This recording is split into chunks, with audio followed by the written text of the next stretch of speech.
When looking to buy a new car, some people are driven by facts and logic. Spreadsheets filled with data will guide them in their decision making. Others will follow their heart and make a purchase based on emotion. Then there are those that are somewhere in between. They want to buy a car that suits their needs but is not the exact same car that everyone else has.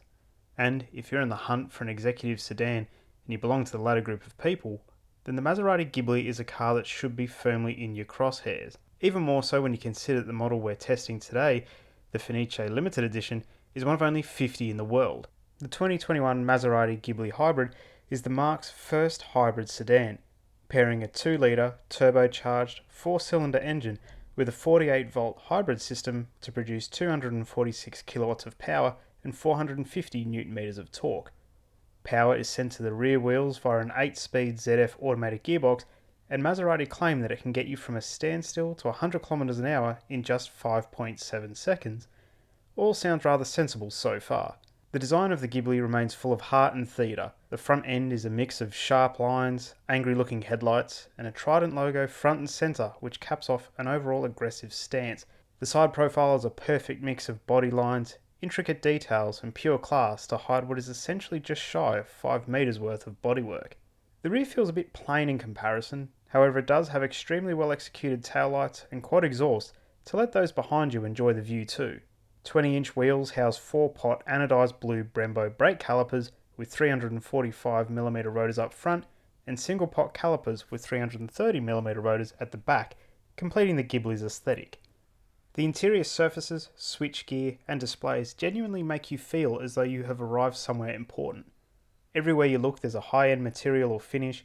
The doors and centre console are a sumptuous combination of leather and high-gloss carbon fibre. Even the driving instruments look as though they're made from high-grade metals. The display between the speedometer and tachometer is crisp and easy to read, with high resolution and fast response times when scrolling through its many options. In the centre of the dash you have a beautiful 10.1-inch display, which also has a high resolution and crispness to it. Scrolling through menus is responsive and becomes quite intuitive after a few hours of use, though it does quickly become a magnet for fingerprints. Sitting above is an analog clock covered in its own leather binnacle that makes this cabin feel just that bit classier. And classy is exactly how you feel as you get inside the Maserati Ghibli Hybrid. Dropping into the driver's seat, the leather just comforts you and surrounds you. It's extremely comfortable and you can get it into just about the perfect driving position. Doesn't matter how you prefer to sit in the car. You can move it forward, back, up, down, left, right, whatever you want. You can also adjust the lumbar support, so you can adjust how much lumbar you want and where you want it, all done electronically of course. And as soon as you're in the car, visibility is fantastic. Everywhere you look you can see out of a window, but you also have all the tech on board you could ever want and more. We have lane keep assist, radar cruise control, 360-degree camera and much more to make sure that you feel safe on the road in the Ghibli Hybrid. Storage is adequate without being in abundance. You do have a cubby next to the gear stick, which funnily enough has a cigarette lighter, how very European in 2021. We also have a smaller cubby just behind it, which you can fit the key fob. We then have a centre bin between the driver and passenger, which you can use for larger items. It also has a 12-volt socket. Each door comes with a small door bin, and especially the passengers, it's only a very, very small storage option. And speaking of the passengers, the driver and the front passenger, they're well taken care of. It's nice and roomy, it's an airy cabin to be in. However, if you're in the back seat, it's going to get snug. Now, I'm only quite a short guy, and yet even if I try to sit behind my own driving position, legroom is very cramped. So clearly this car is aimed at people who either aren't going to carry passengers around with them, or potentially they might just ferry around small children. But if you find yourself as an adult about to get inside a Ghibli, make sure you call shotgun. Also, the boot space is large. It's 500 litres in size and it has a real depth to it, although thanks to its narrow aperture it makes it a little bit difficult to get larger items in and out of.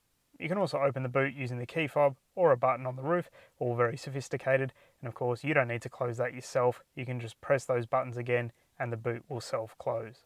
Now, a real highlight of the Ghibli is the stereo system. It's a 15-speaker Bowers & Wilkins system that absolutely cranks. Honestly, you feel like you're in a concert hall, not stuck in bumper-to-bumper traffic. It's just so crisp and has such great clarity that you can just turn the music up and just enjoy whatever on earth it is that you're listening to. It is sensational. Unfortunately though, the sound in the stereo might be really nice, but I can't say the same for the engine. Now, as we've covered off, this is a 2-litre 4-cylinder arrangement, and there's just no real characterful note. It doesn't matter where you go in the rev range, you're never really rewarded for doing so, and it just feels a bit plain Jane, if you like. It feels very similar to a Golf GTI in that really the only sort of note you get from the car is a pop on gear change if you're deep in the throttle. Thankfully, while the engine doesn't sound that great, performance is actually pretty good. It's nothing earth-shattering, as I said, it'll get you from 0 to 100 in 5.7 seconds, but it makes the Ghibli actually feel quite light on its feet in traffic. Torque is always available, so you can just shuffle around town no problem, and the 8-speed ZF gearbox does a great job of making sure that you're in the correct ratio. If you decide to take control yourself, you have the beautiful paddles behind the steering wheel, which are made out of actual metal, and if you do use those on a winter's day, they can be quite cold. I know, a little bit precious. Out on the highway though, the Ghibli just never feels stressed or fussed. The gearbox, once again, does a great job of just making sure you're in that sweet spot of the engine so you can just waft along, no problem. You want to do a swift overtake, just put your foot down, it'll knock down a couple of ratios and send you off at a rate of speed very, very quickly. We do have a few driving modes we can play with. If you put the car into sport, it'll sharpen up throttle response, the gearbox will hold onto gears for a little bit longer. Steering is weighted ever so slightly heavier, but it really doesn't change the driving experience all that much. The suspension we found just seems to be 1 or 2 clicks a little bit too firm, considering the target audience of this car. Now, it never feels uncomposed or jittery or anything like that, but it doesn't also ever feel plush. So what I mean is that it feels quite firm and sporty, which works quite well if you're out on the open road, you find yourself a set of sweeping bends, it hugs the road really, really well. However, on inner city streets, especially here in Sydney, it's a little bit bouncy compared to what you might have been expecting. It doesn't iron out the imperfections in the road. Instead, you are very aware of the surface that you're on. Steering is nice and light. It's not too artificially disconnected from the front wheels. You can still tell what the front tyres are doing, except it does make it very easy to move the car around car parks and tight city streets. So the steering is actually set up really, really well. One thing that was a little bit surprising though was just how much road noise comes into the car. So we actually have double glazing in this model, and yet still you hear a lot of noise from outside the cabin, other cars, wildlife for example, or even just general wind noise seems to come through to the cabin. It's nothing that's off-putting, and you can certainly just drown it out by turning the stereo on, no problem. But I was just a little bit surprised with how much came through. I was expecting once again a bit more of a plush, quieter ride than what you do get. So the blue elephant in the room is economy. The reason I say blue elephant is because that's the colour that Maserati has designated to all their hybrid models. So we've moved away from a larger capacity motor in favour of the 4-cylinder turbocharged unit with a 48-volt battery pack which powers an electronic supercharger that really all it does, it just does a bit of torque fill. So the supercharger gets the motor moving before the turbocharger kicks in. At no point can you kick over to electronic power or anything like that. And whilst the economy may be better than its V8 counterparts, it's certainly not on par with other hybrid models. My week with the Ghibli has seen me result in 11.5 litres per 100 Ks, which obviously is better than a V8, I understand, but it just doesn't seem as good as it could be or should be if you want to tout the fact that this is a hybrid model. Now for some people that may not be an issue, and you may be thinking if you can afford the money to buy a Ghibli Hybrid then you really don't care about petrol. All valid points. However, it does just seem a little bit surprising. 3 things that I love about the Maserati Ghibli Hybrid, first of all, has to be the looks. I think it is just a stunning looking car and it gets attention no matter where you go. Part of that may come down to the Rosso Magma paint scheme, but I think the shape is just so beautiful. Couple that with the fact that it is just so aggressive looking as well, I think Maserati have nailed the design of the Ghibli. Second is the use of high-grade materials. As I said, everywhere you look here in the interior, it's just beautifully upholstered or appointed. You have real metals for the shift paddles, you have sumptuous leather and carbon fibre dotted throughout.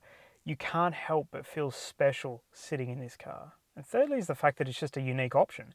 If you're looking for a big executive sedan, you generally think Audi, BMW, Mercedes, but then you come across this, just a completely left of centre option, and it's great just to see something so unique out on the road and also give you that little bit of choice. 3 things that I haven't loved. Number 1 has to be the high price tag. Now, thankfully, I don't have to shell money out to drive the car, but I imagine the people that would be in the market for this would look at the price tag and just think, that is a lot of money, and how does it compare to other competitors in the market? Number 2 is the engine note. Once again, we have a car that just looks so bold and vivid, and then we have just such a weak little engine note. I really would love to get behind the wheel of a Trofeo and just hear the blood and thunder of a Maserati V8, and I feel like I understand that this car isn't that fire-breathing V8, however, it just feels a bit too plain. And the third has to be rear legroom. Considering we have about 5 metres worth of car to play with, it is comical just how small the space is back there. You may be thinking, well, why aren't we out on the open road right now as I do this talking head?